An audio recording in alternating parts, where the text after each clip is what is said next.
नमस्कार, आप देख रहे हैं डीडी न्यूज। आपके साथ मैं हूं गौरव श्रीवास्तव। तो चलिए बुलेटिन की शुरुआत करते हैं और सबसे पहले नजर डालते हैं इस वक्त की हेडलाइंस पर।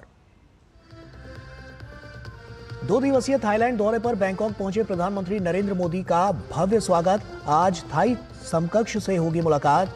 द्विपक्षीय संबंधों में प्रगति की होगी समीक्षा। कल बिम्स्टेक समिट में लेंगे हिस्सा।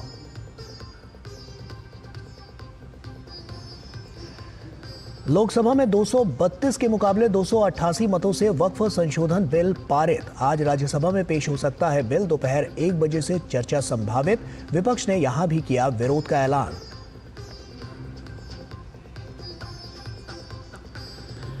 वोट बैंक के लिए अल्पसंख्यकों को डरा रहा है विपक्ष। वक्फ संशोधन बिल पर चर्चा के दौरान बोले गृह मंत्री अमित शाह। किरेन रिजिजू ने कहा, यह सिर्फ प्रॉपर्टी मैनेजमेंट का मामला।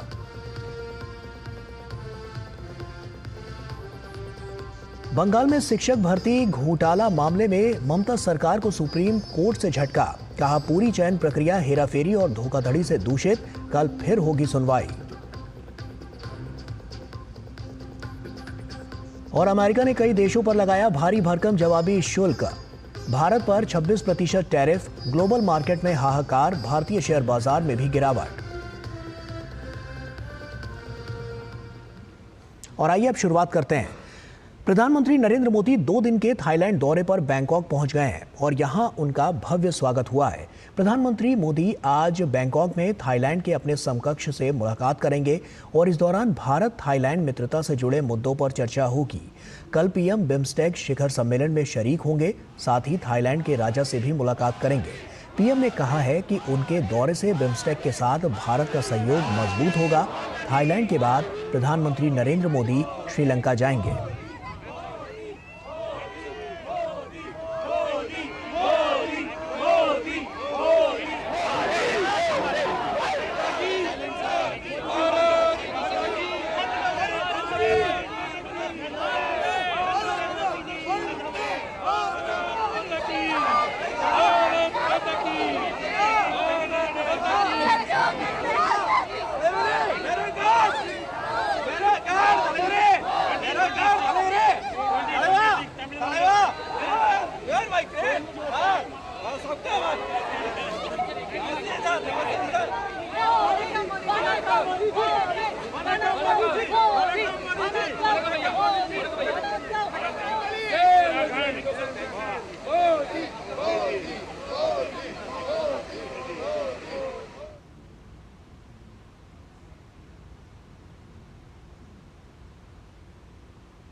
और वहीं पीएम की थाई समकक्ष से मुलाकात से पहले विदेश मंत्री एस जयशंकर ने थाईलैंड के विदेश मंत्री से मुलाकात की। विदेश मंत्री एस जयशंकर ने बैंकॉक में 20वीं बिम्स्टेक मंत्रिस्तरीय बैठक के लिए गर्मजोशी से स्वागत करने के लिए थाईलैंड के विदेश मंत्री को धन्यवाद दिया।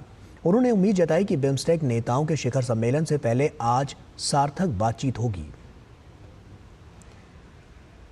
पीएम मोदी बिम्स्टेक शिखर सम्मेलन में हिस्सा लेने से पहले आज थाईलैंड की पीएम के साथ द्विपक्षीय बातचीत करेंगे। पीएम की यात्रा के क्या खास मायने हैं और इस मुद्दे पर थाईलैंड में भारत के राजदूत नागेश सिंह ने विस्तार से डीडी न्यूज के साथ खास बातचीत की। देखिए। बहुत स्वागत है नागेश जी आपका डीडी न्यूज पर। सर, पहला सवाल मेरा यही है कि प्रधानमंत्री की जो ये यात्रा है वो कितनी अहम आप मानते हैं?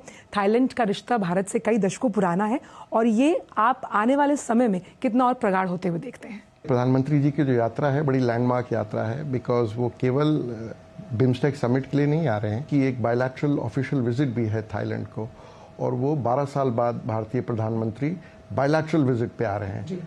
बिम्स्टेक भी एक यूनिक इंस्टीट्यूशन है क्योंकि it is a manifestation of our act east policy and also our neighbourhood first policy, and ये एक ब्रिज की तरह काम करता है साउथ एशिया और साउथ ईस्ट एशिया के बीच में। और दूसरा आप देखेंगे कि बड़ा फोकस्ड ये एक इंस्टीट्यूशन है या एक ग्रुपिंग है जिसमें कि जो 7 इश्यूज हैं, जो लार्जर इशू जिसको ये देखता है, ट्रेड, इन्वेस्टमेंट एंड डेवलपमेंट हो गया, एनवायरनमेंट, पर्यावरण पे, और जो क्लाइमेट चेंज पे जो इश्यूज हैं, साइंस, टेक्नोलॉजी एंड इनोवेशन हो गया, आपका सिक्योरिटी हो गया, कनेक्टिविटी। आज सबसे बड़ी तो बात कनेक्टिविटी की है। आपको क्या लगता है कि जब हम आर्थिक रिश्तों की भी बात करते हैं, कौन कौन से वो सनराइजिंग सेक्टर्स हो सकते हैं जो दोनों देश, थाईलैंड और भारत को एक लेवल प्लेइंग फील्ड देते, दोनों के लिए विन विन सिचुएशन है? तो देखिए, थाईलैंड आसियान में दूसरे सबसे बड़ी अर्थव्यवस्था है, लेकिन हमारा केवल चौथा सबसे बड़ा ट्रेडिंग पार्टनर है। तो सबसे पहले तो हम लोग को उसको दूसरा ट्रेडिंग नंबर का ट्रेडिंग पार्टनर बनाना है। थाईलैंड एक एडवांस मैन्युफैक्चरिंग कंट्री है और उसमें हर तरह की चीज़ें जैसे electronic goods, electrical appliances, automotive parts, cars etcetera. Thailand देखता है भारत को एक fast growing large economy, one of the largest markets in the world.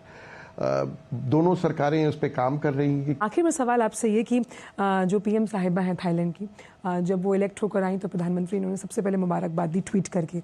अब इस जब विजिट पर उनसे उनका बायलैटरल होगा, और वो खुद भी कई इंटरव्यूज में कह चुकी है कि she is looking up to India, the kind of economy the India has been growing. How do you see it? इस परिवार का भारत से संबंध बहुत क्लोज रहा है। इनके पिता डॉक्टर थकसिन भारत में Atal Bihari, late prime minister Atal Bihari Vajpayee के बड़े दोस्त थे। प्रधानमंत्री यिंगलक शिनावात वो इंडिया गई थी 2011 या 12 में as chief guest of our Republic Day. So अभी जो प्रधानमंत्री पैथोंगटान शिनावात हैं वो हिंदुस्तान की तरफ वही नहीं but across the political spectrum here I have seen that Thailand also believes in the policy of multi-alignment. They want to be friends with everyone. बहुत बहुत शुक्रिया नागेश जी, आपने डीडी न्यूज़ के साथ अपना इतना कीमती वक्त साझा किया और बहुत सी अच्छी ऐसी बातें जो शायद हम थाईलैंड के बारे में नहीं जानते थे वो आपने हमें बताई। बहुत बहुत शुक्रिया अपना वक्त देने के लिए। कैमरामैन सौरभ शुक्ला के साथ Aanchal Gulati Gumber, DD News, Bangkok. और पीएम मोदी की इस थाईलैंड यात्रा से दोनों देशों के बीच कई अहम समझौते होने की उम्मीद है। भारत थाईलैंड के बीच आर्थिक और व्यापारिक संबंधों की बात करें तो भारत का चौथा सबसे बड़ा व्यापारिक साझेदार है थाईलैंड, और साफ तौर पर भारतीय बाजार ने थाई निवेशकों को आकर्षित भी किया है, और यही आकर्षण रहा है जो हमने देखा है कि बीते कुछ वर्षों में लगातार जो इजाफा है उसमें वो नजर आया। 2023 की अगर बात कर लें तो 2023 में द्विपक्षीय व्यापार 16.04 बिलियन डॉलर रहा है, और तमाम ऐसे क्षेत्र हैं जिनमें ये निवेश किया गया है। इंफ्रास्ट्रक्चर हो, एग्रो हो, फूड एंड प्रोसेसिंग में व्यापक अवसर उपलब्ध कराए गए हैं, और automotive, auto parts, pharmaceuticals, health sector में अवसर आसियान द्विपक्षीय व्यापार को बढ़ाने में ये जो अवसर हैं वो कारगर साबित हुए हैं।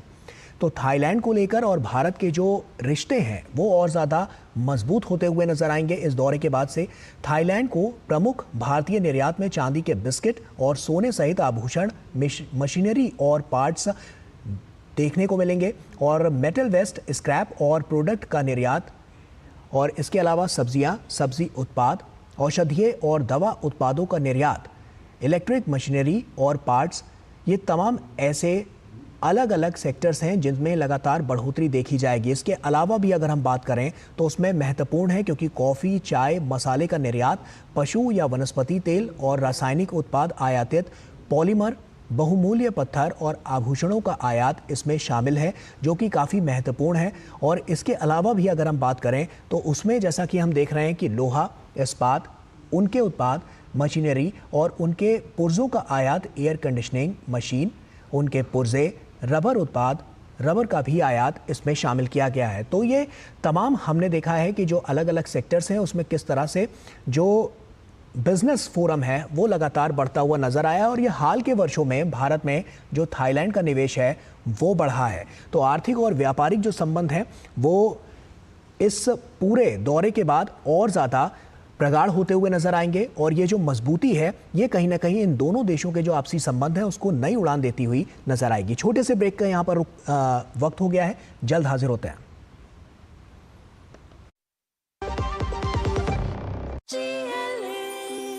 जो लक्ष्य चुना था समझ आने लगा है। जीएलए यूनिवर्सिटी, उच्च लक्ष्य की निश्चित प्राप्ति। जब धरती चीर कर निकलता है लोहे का पत्थर और मिलता है मोंगिया के जोश से, फिर तपता है, पिघलता है और बनता है फौलाद। अब होता है सरिया सारी खूबियों के साथ। मोंगिया स्टील, मजबूत देश का मजबूत सरिया। ब्रेक के बाद एक बार फिर से आप सभी का स्वागत है। प्रधानमंत्री नरेंद्र मोदी के दौरे को लेकर थाईलैंड के भारतीय समुदाय में जबरदस्त उत्साह है। ऐसे ही कुछ भारतवंशियों से बात की हमारी संवाददाता आंचल ने।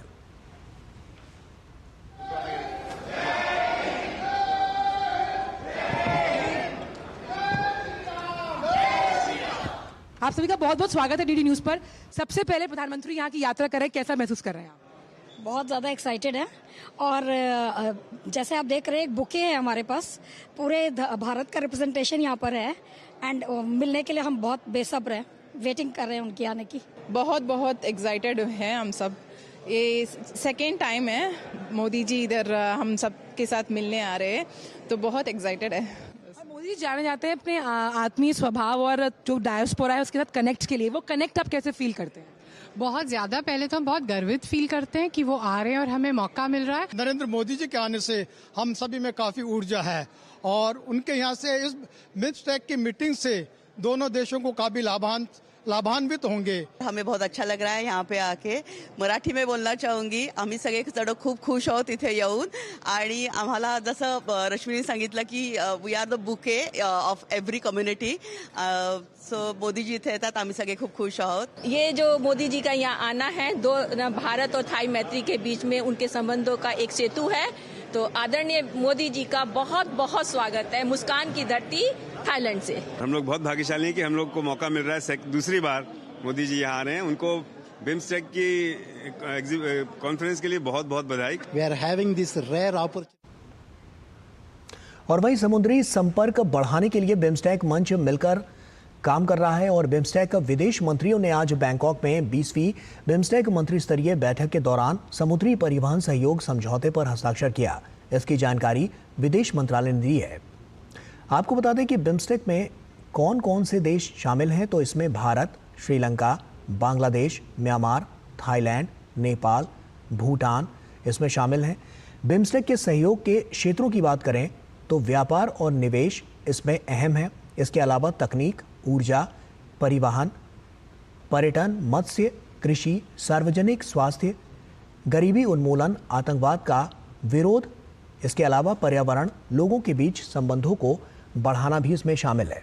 तो ये तमाम सहयोग के क्षेत्र हैं जिन पर मिलकर काम करेंगे ये बिम्स्टेक के देश और आगे आने वाले समय के लिए एक बड़ी रणनीति बनाते हुए भी नजर आएंगे। तो इसमें तमाम ऐसी चुनौतियां जो वैश्विक स्तर पर हैं उनसे कैसे पार पाना है, इसको लेकर विचार विमर्श होगा। थाईलैंड में होने जा रहे बिम्स्टेक समिट में सदस्य देश आने वाले समय में बिम्स्टेक विजन 2030 को एडॉप्ट करने के साथ सामाजिक, आर्थिक, सामरिक, राजनीतिक रिश्तों को एक नई दिशा देंगे। और इन्हीं सब विषयों पर बिम्स्टेक के महासचिव इंद्रमणि पांडे से खास बात की हमारी संवाददाता आंचल गुलाटी गुंबर ने। बिम्स्टेक सम्मेलन अपने आप में कितना प्रासंगिक और महत्वपूर्ण होने वाला है, इस पर बात करने के लिए हमारे साथ बिम्स्टेक के सेक्रेटरी जनरल इंद्रमणि पांडे साहब मौजूद हैं। उन्हीं से बात करते हैं। इंद्रमणि जी, आपका बहुत बहुत स्वागत है डीडी न्यूज़ में। धन्यवाद आपका। पहला सवाल यही है पांडे जी कि किस तरह से आप भारत का प्रतिनिधित्व देखते हैं बिम्स्टेक के इन तमाम देशों के साथ, कि ये कैसे एक सूत्रधार के रूप में आने वाले दशकों के लिए बिम्स्टेक को और मजबूत करेगा? भारत एक संस्थापक देश है बिम्स्टेक का और भारत ने काफ़ी महत्वपूर्ण भूमिका निभाई है बिम्स्टेक में क्षेत्रीय सहयोग को आगे बढ़ाने के लिए। भारत सुरक्षा एनर्जी और डिसास्टर मैनेजमेंट सेक्टर में कोऑपरेशन लीड करता है। और प्रधानमंत्री जी ने खुद बिम्स्टेक पे काफ़ी ध्यान दिया है। मैं आपका ध्यान दिलाना चाहूँगा कि 2016 में किस तरह से उन्होंने ब्रिक्स समिट के समय ये जो बिम्स्टेक के लीडर्स हैं उनको इनवाइट किया था और उससे क्षेत्रीय सहयोग को आगे बढ़ाने में काफ़ी मदद मिली थी। इसी तरह से 2022 में उन्होंने $1 मिलियन ग्रांट अनाउंस किया था सेक्रेटेरिएट के लिए। सेक्रेटेरिएट ने उस ग्रांट को इस्तेमाल करते हुए काफ़ी जो हमारा इंस्टीट्यूशंस हैं उनको स्ट्रेंथन करने में, जो हमारे लिए जैसे कॉन्स्टिट्यूशन होता है एक देश के लिए, उस तरह का मसवदा है। अब हम जो है बिम्स्टेक विजन 2030 अडॉप्ट कर रहे हैं, तो ये हमारे लिए एक रोड मैप दिखाएगा कि हम किस तरह से सहयोग को विभिन्न क्षेत्रों में आगे बढ़ाएं। और सारे जो हमारे देश हैं सभी राजनीतिक रूप से पूरी तरह समर्पित हैं बिम्स्टेक को आगे बढ़ाने के लिए। और ये बिम्स्टेक की सबसे बड़ी स्ट्रेंथ है कि सारे देश समर्पित हैं कि क्षेत्रीय सहयोग को बिम्स्टेक के थ्रू आगे बढ़ाएंगे। और बिल्कुल आखिरी में सवाल है कि जब बहुत आगे जाना होता है तो कई चुनौतियां भी रास्ते में आती है, तो इन चुनौतियों को पार पाने के लिए तमाम जो बिम्स्टेक के देश हैं वो कैसे सामंजस्य बिठाएंगे? देखिए, देशों में सामंजस्य है और देशों में प्रतिबद्धता है कि वो सहयोग को आगे बढ़ाएंगे, पर कुछ ऐसे जो शॉर्टकमिंग्स थी हमारी इंस्टीट्यूशनल, उनको भी एड्रेस करने की प्रतिबद्धता है। तो पिछले साल हमने एक एमिनेंट पर्सन्स ग्रुप सेटअप किया था। उस ग्रुप ने अपनी रिकमेंडेशंस दी है और मैं आपके दर्शकों को बताना चाहूँगा कि वो रिपोर्ट इस शिखर बैठक में अडॉप्ट होगी, लेकिन उसके अडॉप्शन के पहले ही जो सदस्य देश हैं उस रिपोर्ट को इम्प्लीमेंट करने की दिशा में कदम बढ़ाना शुरू कर दिए हैं। तो इस चीज़ से ये दिखता है कि कितने समर्पित हैं देश कि हम बिम्स्टेक को रिफॉर्म करें, रिवाइटलाइज करें, जिससे जो लोगों की अपेक्षा है बिम्स्टेक से उस चीज़ को हम पूरा कर सकें। पांडे जी, आप इस डीडी न्यूज़ के मंच के माध्यम से आपने अपने तमाम विचार साझा किए। बहुत बहुत शुक्रिया अपना कीमती समय डीडी न्यूज़ को देने के लिए। आपका बहुत बहुत धन्यवाद, आपने मुझे ये अवसर दिया। और वक्त यहाँ पर एक छोटे से ब्रेक का हो गया है। अन्य खबरें और भी हैं, कहीं मत जाइए, जल्द हाजिर होता है।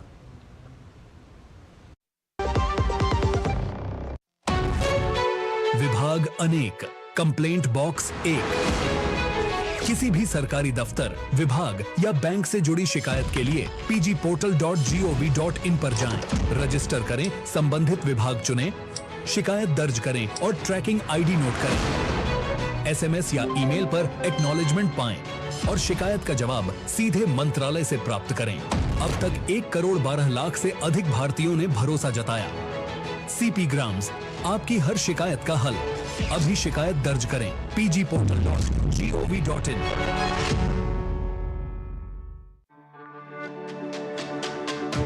मेरी पसंद, मेरी पसंद,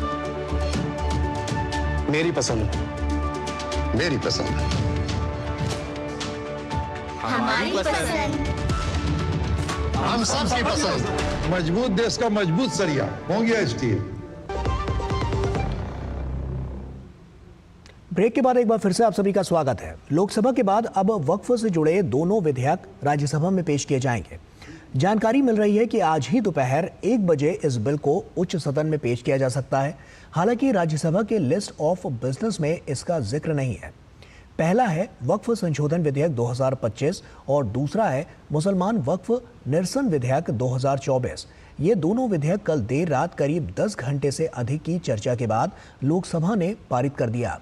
राज्यसभा में चर्चा के लिए 8 घंटे का समय तय किया गया है। कांग्रेस और समाजवादी पार्टी ने कह दिया है कि वो लोकसभा की तरह राज्यसभा में भी इस बिल का विरोध करेंगे। बीजेपी से संभावित वक्ताओं के नाम भी सामने आ रहे हैं। इनमें पहला नाम है सदन के नेता जेपी नड्डा का। इसके अलावा सुधांशु त्रिवेदी, राधा मोहन दास अग्रवाल, मेघा कुलकर्णी, भागवत कराड़, कांग्रेस से इमरान प्रतापगढ़ी, प्रमोद तिवारी, अभिषेक मनु सिंह भी चर्चा में शामिल होंगे। वहीं समाजवादी पार्टी से राम गोपाल यादव बहस में भाग लेंगे। तमाम विपक्षी दलों के सदस्यों के कड़े विरोध के बीच और 10.5 घंटे से अधिक समय तक चर्चा के बाद देर रात करीब 2 बजे वक्फ संशोधन विधेयक 2025 और मुसलमान वक्फ निरसन विधेयक 2024 को लोकसभा ने पारित कर दिया। सदन ने अनेक विपक्षी सदस्यों के संशोधनों को खारिज करते हुए 232 के मुकाबले 288 मतों से विधेयक को ध्वनिमत से मंजूरी दे दी।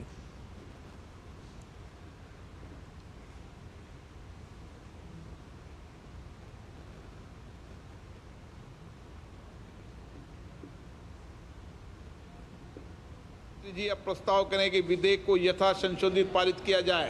Sir, I move that the bill be passed as amended. प्रश्न ये कि विधेयक को यथा संशोधित पारित किया जाए।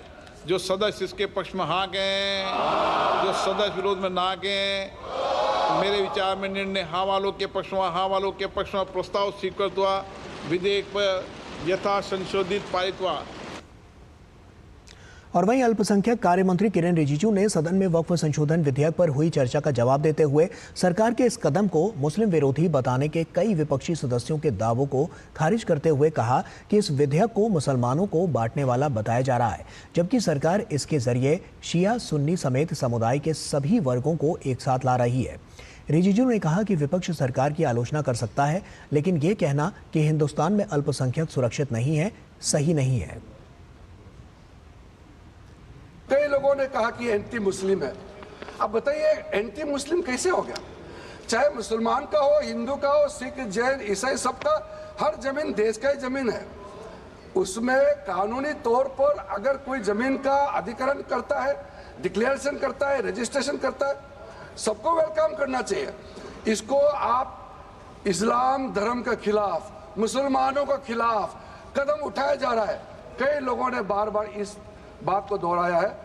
मैं मानता हूं कि हम लोग जब इतना विस्तार से चर्चा कर रहे हैं तो जब इल्जाम लगाते हैं तो बिना तर्क का इल्जाम नहीं लगाना चाहिए। और वही वक्फ संशोधन विधेयक के लोकसभा में पारित होने पर वक्फ भाजपा नेता संजय जायसवाल ने कहा कि इस बिल के पारित होने के बाद जमीनों को लेकर पारदर्शिता होगी। संवाददाता शैलेंद्र मिश्रा ने उनसे खास बातचीत की है, देखिए। बीजेपी नेता संजय जायसवाल हमारे साथ है। सर, लोकसभा में वक्फ संशोधन बिल पारित हो गया, अब राज्यसभा में आ रहा है। विपक्ष अभी भी कह रहा है कि वो विरोध करेगा और ये एक तरह से ध्यान भटकाने की कोशिश है सत्ता पर। किस चीज़ से ध्यान भटकाने की कोशिश है, यह भी तो बताए।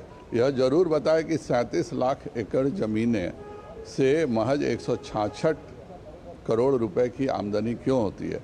यह भी तो बताए कि 2013 तक अगर यह 17 लाख एकड़ की ज़मीनें थी तो 2013 के बाद अजीम प्रेमजी साहब ने, शाहरुख साहब ने, सलमान साहब ने, किस बड़े मुसलमान ने कितनी ज़मीनें दान की कि 21 लाख एकड़ ज़मीन महज 10 सालों में बढ़ गई। यह चाहते थे कि धीरे धीरे करके पूरे देश की सभी ज़मीनों को वक्फ कर दें।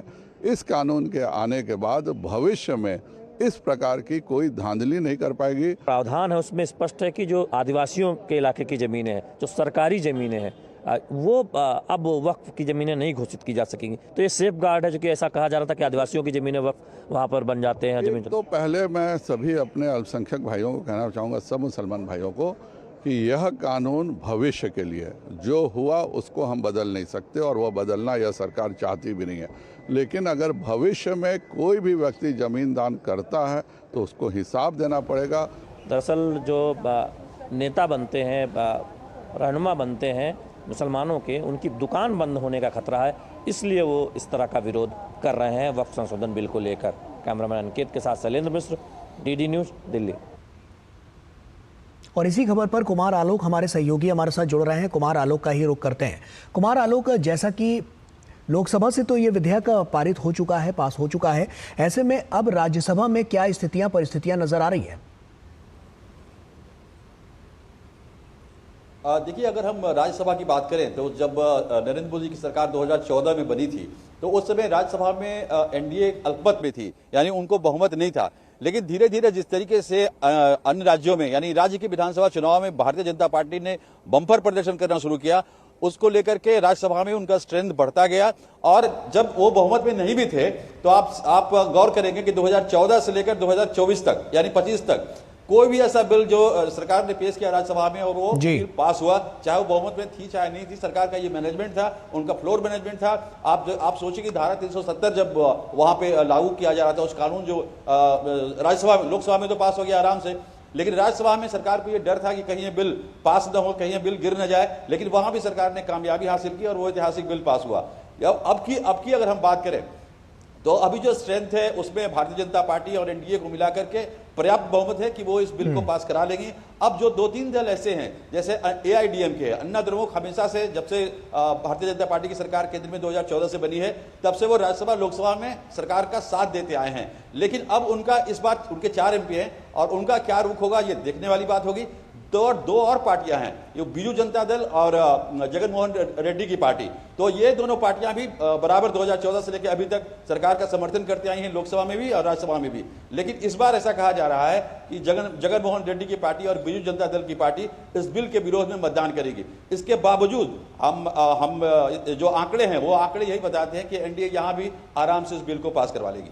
ऐसे में विपक्ष के पास जो मुद्दे थे वो तो लगातार हमने देखा कि किस तरह से वो विरोध करता हुआ नजर आ रहा था। ऐसे में राज्यसभा में भी इसको लेकर उनकी तैयारियां हैं, किस तरह की स्ट्रेटेजी नजर आ रही है? देखिए, मुख्य विपक्षी दल के जो सीनियर मेंबर हैं राजीव शुक्ला, उनसे हमारी बातचीत हुई तो राजीव शुक्ला ने कहा कि जिस तरीके का हमारा स्टैंड लोकसभा में था, राज्यसभा में हमारा वही स्टैंड रहेगा हमारी पार्टी का, और तमाम जो विपक्षी दल हैं उनका भी वही स्टैंड रहेगा जो लोकसभा में था। और उन्होंने ये भी आशा जाहिर की कि बीजू जनता दल हमारे साथ है, मतदान में वो हमारे साथ मतदान करेंगी। और इसके अलावा उन्होंने आशा जताई कि जगन मोहन रेड्डी की पार्टी भी हमारे साथ, यानी विपक्ष के साथ जब मतदान होगा इस पर बिल पास होने के वक्त, उस समय जगन मोहन रेड्डी की पार्टी भी हमारे साथ रहेगी, ऐसी हम आशा करते हैं। तो इसके अलावा जो उनके वक्ता हैं कांग्रेस की ओर से,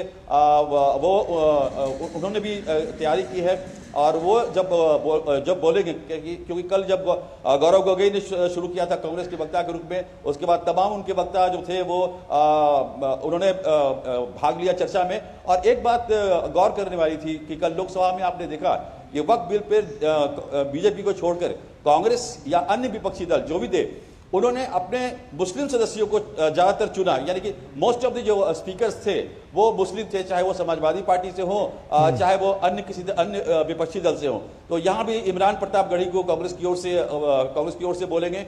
और देखना होगा कि टीएमसी जो वो भी एक बड़ी पार्टी है राज्यसभा में, वो उधर से कौन से वक्ता होंगे ये देखने वाली बात होगी। ऐसे में कुमार आलोक, कल जैसा कि हमने देखा लोकसभा में क्योंकि 10.5 घंटे से ज्यादा तक चर्चा चली, आज राज्यसभा की अगर बात करें तो यहाँ पर संभवतः कितने घंटे की चर्चा हो सकती है और किस तरह से फिर आगे वाली रणनीतियां रखी जा सकती हैं?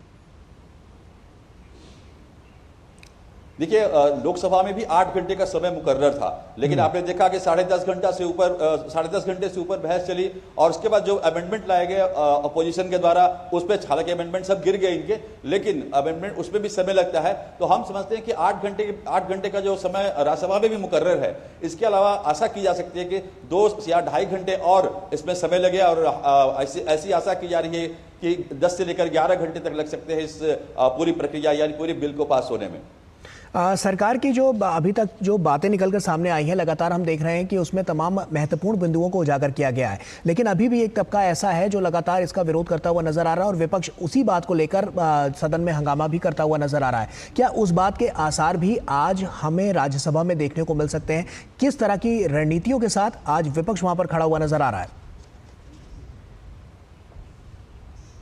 देखिए, लोकसभा में जब ये बिल आया था तो आप सोशल मीडिया में देखें, एक्स पे आप देखें या फेसबुक वगैरह या यूट्यूब पे आप देख रहे थे कि किस तरीके से एक माहौल बनाया जा रहा था, खासकर 2 पार्टियों को लेकर के, यानी एनडीए के 2 जो प्रमुख घटक दल हैं, चंद्रबाबू नायडू की पार्टी टीडीपी और बिहार की जनता दल यू जो नीतीश कुमार की पार्टी है। तो इन दोनों के बारे में कहा जा रहा था कि ये नाखुश हैं, इसमें अमेंडमेंट चाहते हैं और ये अंत समय आते आते सरकार का साथ छोड़ देंगे इस बिल को लेकर के, क्योंकि दोनों ही पार्टियां जो है वो अपने आप को सेकुलर बोलती हैं और उनका जो मुस्लिम समुदाय है उस पर उनका विशेष उनका समर्थन प्राप्त है। लेकिन ऐसा कुछ नहीं हुआ। अगर हम देखें जनता दल यू से कल ललन सिंह जो थे, राजीव रंजन जो मत्स्य मंत्री हैं, उन्होंने जब बोलना शुरू किया तो मैं समझता हूं कि भारतीय जनता पार्टी के जो स्पीकर थे उससे भी ज्यादा अटैकिंग थे वो अपोजिशन पर। उसी तरीके से जब चंद्रबाबू नायडू की पार्टी से जब उनके सांसद जब बोल रहे थे तो उन्होंने भी बहुत जबरदस्त अटैक किया भारतीय जनता जो विपक्ष कांग्रेस और तमाम पार्टियां जो वक्फ बिल का विरोध कर रही थी, और चंद्रबाबू नायडू की पार्टी ने यह भी बताया कि अल्पसंख्यकों के सम्मान के लिए, अल्पसंख्यकों की विकास के लिए जिस तरीके से चंद्रबाबू नायडू ने बीते अपने राजनीतिक कैरियर में उन्होंने किस तरीके से सहायता की, और आज जो विपक्ष के लोग हैं वो वोट बैंक की खातिर मुसलमानों के सरबराह बने हुए हैं। बिल्कुल कुमार आलोक, चलिए इस पर आप नज़र बनाकर रखिए, मैं आगे भी आपसे अपडेट लेते रहेंगे, क्योंकि बहरहाल लगातार हम देख रहे हैं कि इसको लेकर जो रसाकशी है वो तो साफ तौर पर देखने को मिल ही रही है, लेकिन लोकसभा के बाद जो राज्यसभा है वहाँ से भी ये बिल पारित हो सकता है, क्योंकि जो संख्या बल है वो लगातार हम देख रहे हैं कि सरकार के पक्ष में है, और ऐसे में ये इस वक्फ बिल को लेकर जो तमाम तैयारियां हैं वो साफ तौर पर नजर आ रही है। बहुत बहुत शुक्रिया कुमार आलोक तमाम जानकारियां हमसे साझा करने के लिए। आगे बढ़ते हैं। लोकसभा में वक्फ संशोधन विधेयक 2025 पर चर्चा के दौरान गृह मंत्री अमित शाह ने कहा कि वक्फ में एक भी गैर मुस्लिम व्यक्ति को शामिल नहीं किया जाएगा। इस कानून में ऐसा कोई प्रावधान नहीं है। जरा सुनिए गृह मंत्री अमित शाह की कुछ महत्वपूर्ण बातें। आपके माध्यम से, इस सदन के माध्यम से देश भर के मुसलमान भाइयों बहनों को कहना चाहता हूं, आपके वक्फ में एक भी नॉन मुस्लिम नहीं आएगा। ये एक्ट में ऐसा कोई प्रावधान नहीं। मगर जो वक्फ बोर्ड है और वक्फ परिषद है, उसका काम क्या है? वक्फ की संपत्तियां मान्यवर बेच खाने वाले लोगों को पकड़कर इसके बाहर निकालने का। वक्फ के नाम पर औने पौने दाम में संपत्तियों को 100 साल तक किराए पे देने वाले लोगों को पकड़ना है। वक्फ का जो पैसा होता है, इनकम जो घिरती जा रही है, जिसके माध्यम से माइनॉरिटी का विकास करना है, माइनॉरिटी को आगे बढ़ाना है, इस्लाम धर्म की सारी धार्मिक संस्थाओं को पुख्ता करना है। ये पैसा जो चोरी होता है ना, उसको पकड़ने का काम वक्फ बोर्ड वक्फ परिषद करे। और मान्यवर वो चाहते हैं कि इनके राज में जो मिलीभगत चली वो चलती रहे। ये नहीं चलेगी, ये नहीं चलेगी। मान्यवर एक अफवाह और फैला रहे, प्रोस्पेक्टिव इफेक्ट से आ रहा है। मैं स्पष्ट कर देना चाहता हूं, इस सदन में बोलने के वक्त जिम्मेदारी के साथ बोलना। अगर ये कानून का पहला पेज और तीसरी तक धाराएं भी पड़ी होती तो इसमें स्पष्ट लिखा है ये कानून का अमल जिस दिन पारित होने के बाद भारत सरकार नोटिफिकेशन बाहर निकालेगी उस दिन के बाद होगा। मतलब रिट्रोस्पेक्टिव इफेक्ट नहीं है, मगर मुस्लिम भाइयों को डराया जा रहा है कि रिट्रोस्पेक्टिव इफेक्ट से आएगा।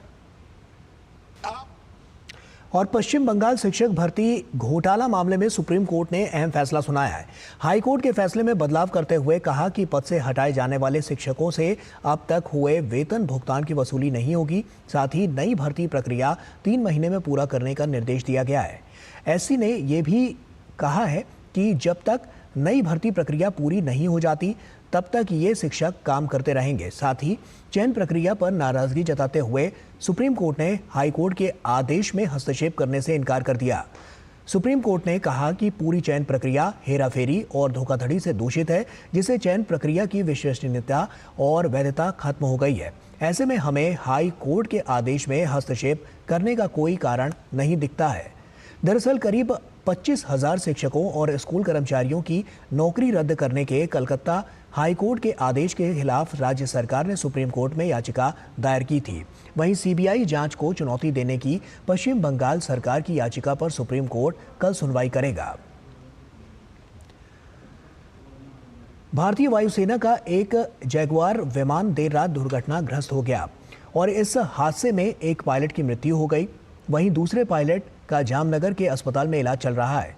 वायुसेना ने हादसे को लेकर एक्स पर अफसोस जताते हुए शोकाकुल परिवार के प्रति संवेदना व्यक्त की है। जामनगर एयरफील्ड से उड़ान भर रहा IAF जैगुआर 2 सीटर विमान रात्रि मिशन के दौरान दुर्घटनाग्रस्त हो गया।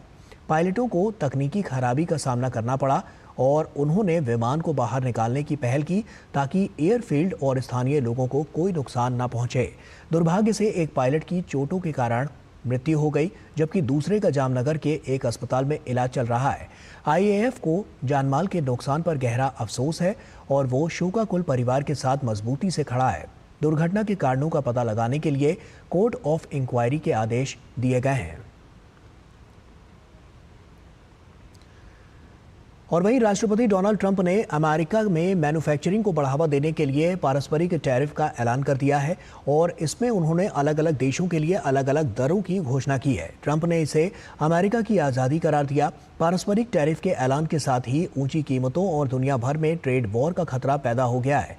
ट्रंप ने कंबोडिया पर 49%, वियतनाम पर 46%, बांग्लादेश पर 37%, थाईलैंड पर 36%, चीन पर 34%, दक्षिण अफ्रीका पर 30%, पाकिस्तान पर 29%, भारत पर 26%, दक्षिण कोरिया पर 25% और जापान पर 24% टैरिफ लगाया है।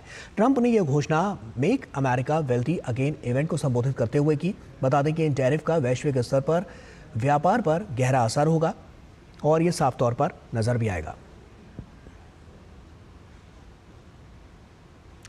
और आइए सीधे अब रुक करते हैं बैंकॉक का, जहां पर प्रधानमंत्री नरेंद्र मोदी होटल में पहुंच चुके हैं। काफी महत्वपूर्ण यह पूरा दौरा प्रधानमंत्री नरेंद्र मोदी का, तस्वीरें आपके सामने हैं। होटल में प्रधानमंत्री नरेंद्र मोदी का आगमन हो गया। इससे पहले उनका भव्य स्वागत भी किया गया और किस तरह से गर्मजोशी के साथ उनका स्वागत किया जा रहा है, तस्वीरें आपके सामने हैं।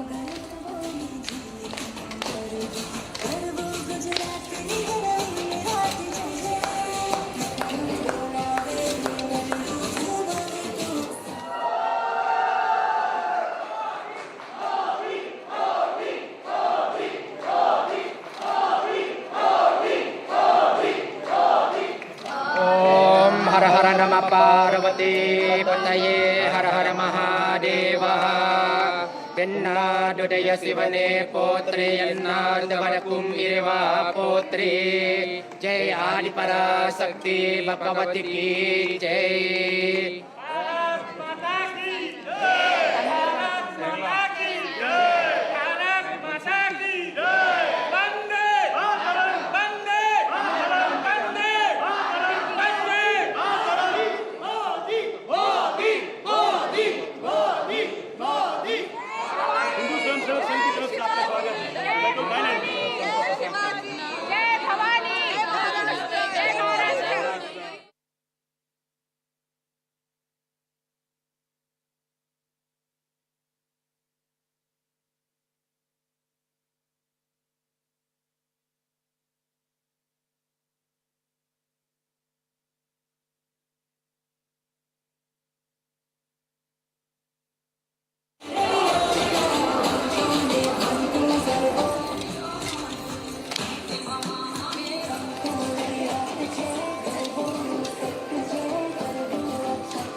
पार्वती पतये हर हर महादेव पिन्नादुदय शिवने पोत्रे यन्नार्दवरकुम इरवा पोत्रे जय आदि पराशक्ति भगवती की जय।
पतये हर हर महादेव पिन्नादुदय शिवने पौत्रे यन्नादवरकुम इरवा पौत्रे जय आदि पराशक्ति भगवती की जय।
पार्वती पतये हर हर महादेव पिन्नादुदय शिवने पौत्रे यन्नादवरकुम इरवा पौत्रे जय आदि पराशक्ति भगवती की जय।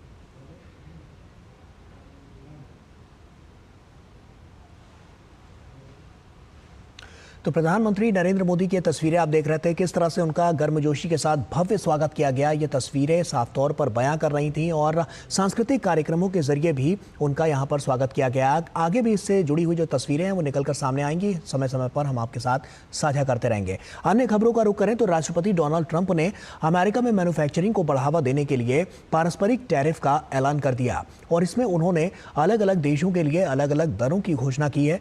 ट्रंप ने इसे अमेरिका की आज़ादी करार दिया। पारस्परिक टैरिफ के ऐलान के साथ ही ऊंची कीमतों और दुनिया भर में ट्रेड वॉर का खतरा पैदा हो गया है। ट्रंप ने कंबोडिया पर 49%, वियतनाम पर 46%, बांग्लादेश पर 37%। और ये भी हम आपको बता दें कि ट्रंप का जो ये टैरिफ है उससे वैश्विक स्तर पर क्या कुछ असर पड़ रहा है। तो आप देखिए इससे क्या कुछ असर पड़ेगा। वैश्विक व्यापार सबसे ज़्यादा इसमें प्रभावित होता हुआ नजर आएगा और ये तमाम देशों के सामने चुनौतियों के तौर पर भी देखा जा रहा है। खासकर भारत, चीन जैसे देशों के निर्यात पर साफ तौर पर असर देखने को मिलेगा और इससे अन्य देश भी प्रभावित होते हुए नजर आएंगे। अमेरिका और सहयोगी देशों में मंदी की आशंका जो है वो बढ़ती हुई नजर आएगी और इसकी आशंका पहले से जताई जा रही थी। ऑटो, स्टील जैसे उद्योगों में इसका असर होगा। ऑटोमोबाइल सेक्टर को लेकर पहले ही ट्रंप ने साफ कर दिया था और वैश्विक स्तर पर अब जो महंगाई है वो भी बढ़ सकती है। तो ये साफ तौर पर कई देशों के लिए चुनौती होगी जहां पर पहले से तमाम समस्याएं हैं। टैरिफ से व्यापार युद्ध की संभावना भी व्यक्त की गई है जिसे टैरिफ वॉर का नाम दिया गया है। वैश्विक उपभोक्ताओं के लिए आयातित वस्तुएं अब और ज्यादा महंगी होती हुई नजर आएंगी और जिससे वैश्विक पटल पर इसका साफ तौर पर असर देखने को मिलेगा। तो वैश्विक स्तर पर जो इसका असर है वो तमाम देशों पर पड़ेगा जहां जहां ये टैरिफ नीतियां हैं जो साफ तौर पर इशारा कर रही हैं और अलग अलग टैरिफ लगाए गए हैं तमाम ऐसे देशों पर। और उन देशों पर कितना टैक्स लगाया गया है ये भी आप समझ लीजिए। कंबोडिया की बात करें तो 49% इस पर टैक्स लगाया गया है। इसके अलावा वियतनाम की बात करें तो 46%। आप देखिए कि कितना इसमें टैरिफ जो है है वो लगाया गया है और उसी हिसाब से जो मुश्किलें हैं इन तमाम देशों की बढ़ती हुई नजर आ रही हैं। बांग्लादेश की बात करें तो 37% और बांग्लादेश के क्या हालात हैं ये पहले से समझा जा सकता है। उसके बाद भी आर्थिक तौर पर किस तरह की चुनौतियां सामने आएंगी ये देखने वाली बात होगी। थाईलैंड की बात करें तो 36% और ये अपने आप में साफ हो जाएगा क्योंकि लगातार हमने इसमें देखा है कि तमाम जो ऐसे देश हैं, और चीन की बात करें तो 34%। तो ये जो टैक्स है, ये तमाम जो नीतियां हैं टैक्स की, ये कहीं ना कहीं आने वाले समय में और ज़्यादा चुनौतीपूर्ण वैश्विक स्तर पर इन तमाम देशों को कर सकती हैं। दक्षिण अफ्रीका की बात करें तो 30% टैरिफ यहाँ पर लगाया गया है। पाकिस्तान की बात करें तो 29% और इन तमाम देशों पर यह साफ तौर पर नजर आएगा और इनसे चुनौतियां जो मुश्किलें हैं वो बढ़ती हुई नजर आएंगी। भारत की बात करें तो 26% यहाँ पर टैक्स लगाया गया है और ये जो तमाम टैरिफ के जरिए जो टैरिफ लगाए गए हैं उससे इन तमाम देशों पर बहुत बड़ा असर पड़ता हुआ और वहाँ पर स्थितियों पर भी बहुत बड़ा असर पड़ता हुआ नजर आएगा। दक्षिण कोरिया की बात करें तो 25% और जापान की बात करें तो 24%। तो ये अलग अलग देश हैं जहां पर अलग अलग टैरिफ लगाए गए हैं। कितने प्रतिशत है ये हमने आपको दिखाया। आगे बढ़ते हैं। चैत्र नवरात्र का आज छठा दिन है। नवरात्र के छठे दिन मां कात्यायनी की पूजा का विधान है। दिल्ली के झंडे वालान मंदिर में माता की आरती की गई। वहीं छतरपुर में सुबह सवेरे आरती में भारी संख्या में भक्त शामिल हुए। प्रधानमंत्री नरेंद्र मोदी ने चैत्र नवरात्रि के छठे दिन देशवासियों को शुभकामनाएं दी हैं और कहा है कि मां दुर्गा का आशीर्वाद भक्तों के जीवन में नई ऊर्जा और नया संकल्प लेकर आता है। छतरपुर के कात्यायनी मंदिर से देखिए डीडी न्यूज़ की संवाददाता डॉक्टर सुयश शर्मा की ये खास रिपोर्ट। चैत्र नवरात्रि का महापर्व चल रहा है। पूरे देश भर के मंदिरों में धूम मची हुई है और हम अभी दिल्ली के छतरपुर मंदिर में हैं और यहाँ की छठा सबसे अद्भुत है। सबसे पहले आपको माँ कात्यायनी, माँ महिषासुर मर्दिनी के दर्शन करवा देती हूँ। सबसे पहले आप दर्शन कीजिए, माँ का आशीर्वाद लीजिए क्योंकि आज षष्ठी का दिन है, माँ कात्यायनी का दिन है और ये महिषासुर मर्दिनी सिद्ध पीठ यहाँ छतरपुर मंदिर में। आप देखिए कितना सुंदर स्वरूप है, माँ फूलों से सजी हुई है। ऐसी अद्भुत छटा कि आपकी नजरें ही ना हटे माँ को देखे बिना। इतनी खूबसूरत माँ यहाँ पे लग रही हैं, हमको आशीर्वाद देती हुई, हम सभी के जीवन में खुशियाँ बखेरते हुए। इस मंदिर की आज बेहद ही खूबसूरत सजावट की गई है। क्या कुछ खास इस मंदिर में आज किया गया है, इस तमाम बातों पर इस मंदिर के CEO चावला जी हमारे साथ हैं, हम उनसे भी बात करेंगे। आज छठा नवरात्रा है और माँ कात्यायनी का दिन है। ये मंदिर श्री आदि कात्यायनी शक्तिपीठ मंदिर के नाम से प्रसिद्ध है और आज की देवी कुल देवी कात्यायनी माँ ही हैं। बाबा संत नागपाल के 75 एकड़ के अंदर जो साम्राज्य बनाया गया है, विभिन्न मंदिर हैं अलग अलग जगह पर, बट हमने कुल देवी माँ ने अपनी बेटी, बाबा ने अपनी बेटी के रूप में कात्यायनी माँ को ही माना था। माँ की बहुत बड़ी कृपा है जो अपना दर्शन देती है और सारे परिवार की रक्षा करती है। मांगी, किसी ने खुशियाँ मांगी, किसी ने अपने परिवार की समृद्धि मांगी और माँ ने सभी की मनोकामनाएं पूर्ण की हैं। आज अभी हम यहाँ हैं, षष्ठी की पूजा चल रही है। सिद्ध पीठ है माँ कात्यायनी। बाबा नागपाल ने यहाँ उन्हें अपनी बेटी माना था और आज विशेषकर माँ कात्यायनी जिस तरीके से यहाँ सभी को आशीर्वाद दे रहे हैं और आपने देखा जितने भी श्रद्धालु आए हैं भावुक हो रहे हैं, उनकी आंखों से बहते आंसू ये बयां कर रहे हैं कि जब माँ के सामने आते हैं तो शब्दों की नहीं सिर्फ भावना की आवश्यकता होती है। कैमरा पर्सन मोंटी के साथ मैं डॉक्टर सुयश शर्मा, डीडी न्यूज़, दिल्ली। और इंडियन प्रीमियर लीग का 15वां मुकाबला defending champion Kolkata night Riders और रनर अप सनराइजर्स हैदराबाद के बीच खेला जाएगा। मैच कोलकाता के home ground Eden gardens stadium में शाम 7:30 बजे से खेला जाएगा। दोनों टीमों ने इस सीजन में 3-3 मैच खेले हैं। दोनों को 1-1 में जीत मिली और 2-2 में हार का सामना करना पड़ा। पिछले साल IPL का फाइनल KKR और सनराइजर्स हैदराबाद दोनों टीमों के बीच खेला गया था। तब कोलकाता नाइट राइडर्स ने सनराइजर्स हैदराबाद को 8 विकेट से हराकर तीसरी बार IPL 2024 का खिताब जीता था।